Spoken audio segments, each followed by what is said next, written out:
2 down, 1 to go. I'm making great progress on Tawny Man, just like I assumed I would.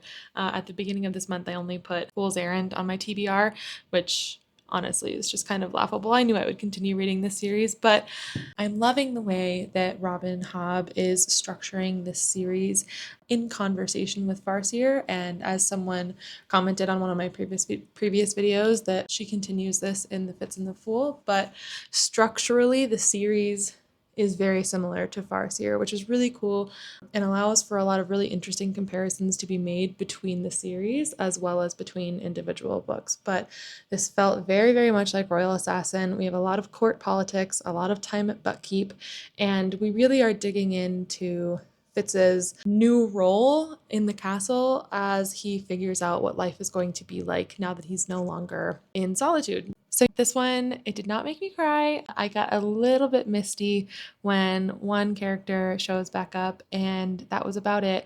So it was a good emotional reprieve before Fool's Fate. And I'm just happy to be in this world. I could hang out here forever. This is my favorite fantasy world that I've ever read from.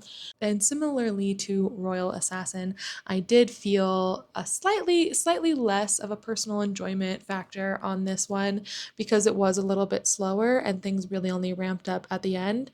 But once they start ramping up, we get a lot more lore.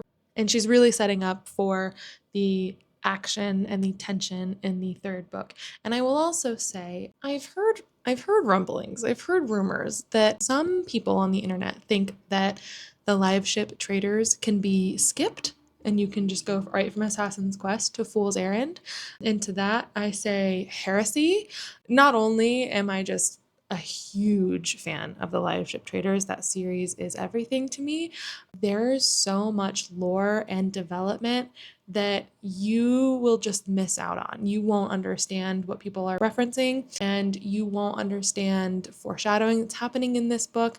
And I guess if you're fine with then those things being a surprise later on, that's fine. But like, I am loving drawing connections from Farseer to Live Ship to Tawny Man.